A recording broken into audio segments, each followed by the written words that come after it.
Today we're joined by Tanwen, and Tanwen's a kind of special part of the team, bringing other aspects of subject knowledge from other spheres, and kind of also just your own experience to help inform and develop these that we haven't really introduced yet. So I want to hand it over to you, Tanwen.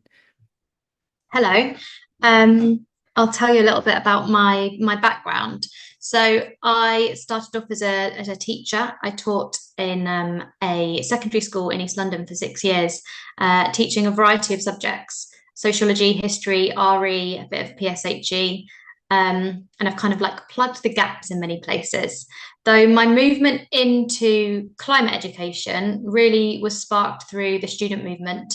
I felt guilty that I wasn't really doing enough. And I think that was what really pushed me into um, working on an environmental education kind of platform instead.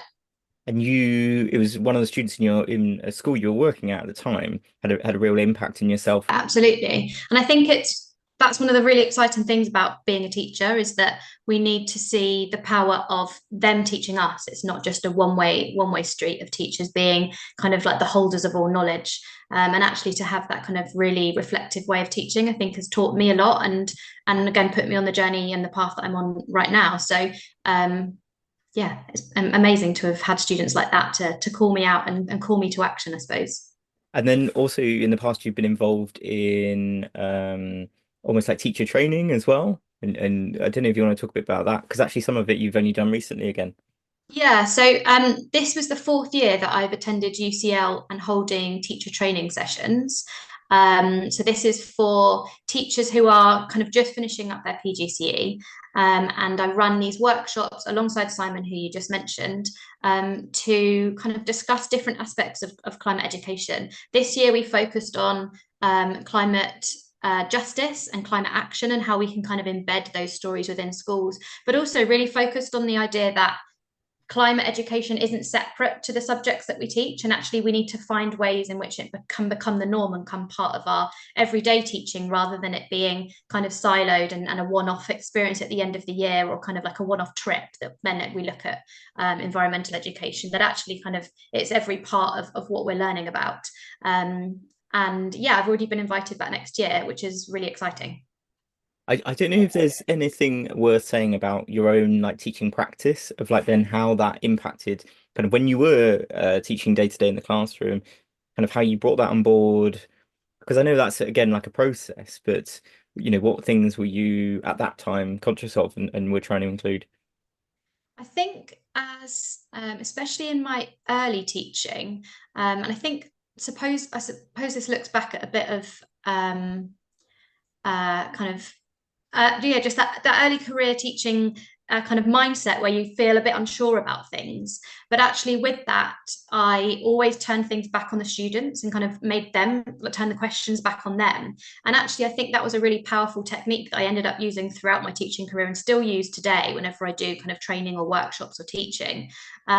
Because I think then it becomes this two-way conversation as opposed to it being kind of this teacher-led conversation. So I think it's always quite funny then when I get asked to do a speech or a talk that doesn't involve other people, because it's made me realize how much a part of relying on the people that are in front of you, my practice Mm. relies on. And I think that has been really beneficial. I think it's something that students perhaps aren't always aware of. I think sometimes there's still the kind of old school kind of teaching mentality of teacher-led talk, and there obviously is power in that. I'm not taking that away, but I think that kind of collaboration and the way of learning and being on that journey together is really powerful. There is even more that you've not talked about. The reason I'm raising this is because I think it's really important in terms of your wider understanding of what's going on and how that's then impacted kind of how you've approached what we're going to talk about in a minute and all these sorts of things. But so like your work with crew and with local climate action groups, and then even I know there's a few other like offshoot little workshops and things that you've been involved with as well. I don't know if it's worth mentioning. Yeah, well, I think I've already spoken about kind of like my catalyst moment of being drawn into environmental world, and especially in terms of kind of young people and engagement. But it wasn't really until I moved down to the South Coast after having my son a few years ago that I kind of sought, I wanted to get involved with community-led action. And I knew about kind of charities and things that were happening, but I think it has been so enlightening actually to see how much is happening on a community level and on a local level. And it's really exciting because I think it's something that unless you're searching for it, you don't always know it's happening. And that can also lead to kind of climate apathy and climate anxiety and all these other terms that we're becoming more familiar with. But I think when actually we see how much is happening, I think it's really hopeful. So when I first moved here, I came across an organisation called the Climate Resilience Centre Worthing. They're called CREW for short.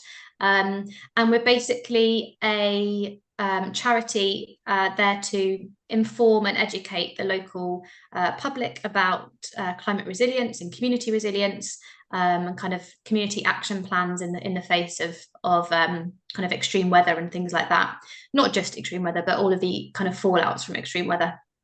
And that's been a brilliant thing to be involved in. My focus is largely on kind of youth engagement, and that's what we've been focusing on this year, and that's what we'll continue to focus on in September. So it's been a really brilliant thing to be involved in. And then kind of some of the offshoots that you mentioned. I've recently done some work with the Climate Museum UK, who are a brilliant organisation.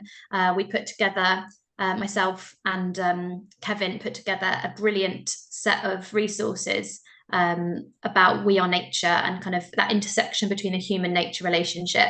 And we held that at the EYE summit, which was a kind of local summit for West Sussex primary and secondary schools to learn about climate education. And yeah, it was a brilliant event last month.